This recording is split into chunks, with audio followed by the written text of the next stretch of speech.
नमस्कार साथियों, हिंदी स्टेनो बढ़ोत वाले चैनल में आपका हार्दिक स्वागत है।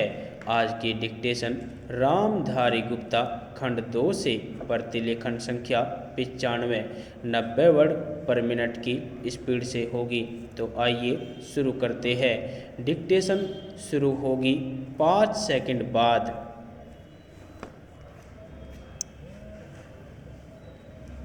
स्टार्ट।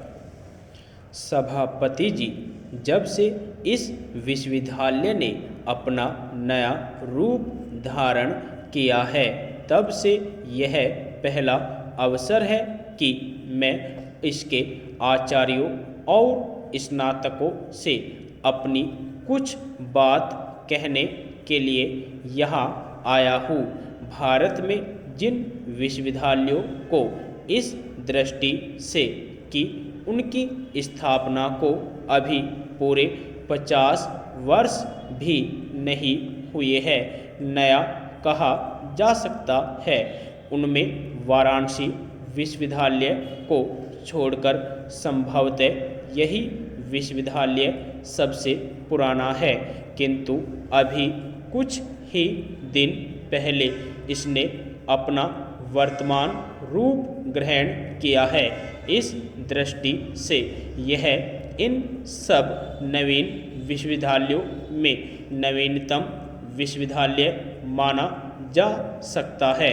अभी इसकी परंपराओं की श्रृंखलाएं इतनी कठोर नहीं हो गई है कि यह नए पथ पर सरलता से अग्रसर न हो सके। अतः मैं इससे यह आशा करता हूँ कि यह अपनी शिक्षा का ढंग कुछ ऐसा रखेगा जिससे कि यह मानव जीवन की शिक्षा के सब प्रयोजनों को पूरा कर सके।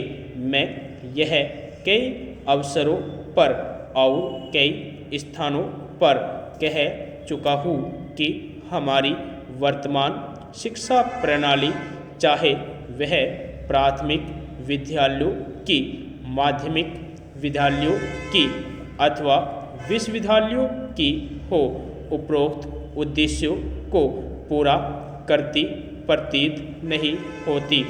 कम से कम यह बात तो है ही कि यह ऐसा नहीं है कि शिक्षा के उद्देश्यों को संतुलित रीति से पूरा कर सके। आपकी अनुमति से इस संबंध में मैं आपसे कुछ शब्द कहना चाहता हूँ।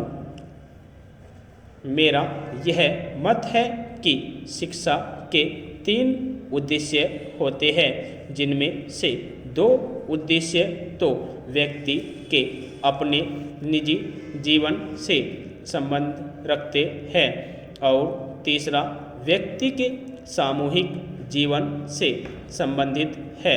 प्रथमतः शिक्षा का यह प्रयोजन है कि वह व्यक्ति की ईश्वर प्रदत्त सहज विवेक बुद्धि की सामर्थ्य और क्षमता को बढ़ाए। यह ठीक है कि मानव को विवेक बुद्धि जन्म से ही प्रकृति या ईश्वर से मिली हुई होती है, किंतु अपनी नैसर्गिक अवस्था में इसकी सामर्थ्य और क्षमता अत्यंत सीमित होती है। यदि कोई व्यक्ति केवल उसी के सहारे छोड़ दिया जाए तो अपनी देश काल की सीमाओं के कारण वह उससे न तो अपना ही कोई लाभ उठा सकेगा और न अपने अन्य भाइयों का कोई भला कर सकेगा।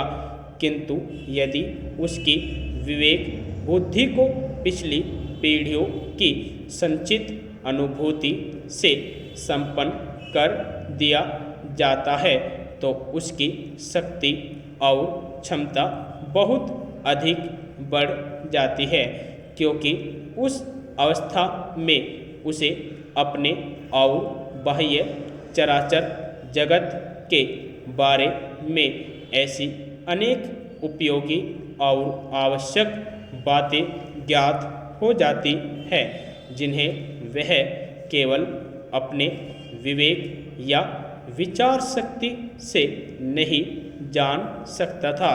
दूसरे शब्दों में इस प्रक्रिया द्वारा उसकी विवेक बुद्धि इतनी सक्षम और सामर्थ्यवान हो जाती है कि उसके सहारे वह अपने को और अपने चारों ओर के जड़ और सजीव जगत को समझने और उसमें रहकर अपने जीवन को ठीक दिशा में चलाने के योग्य हो जाता है।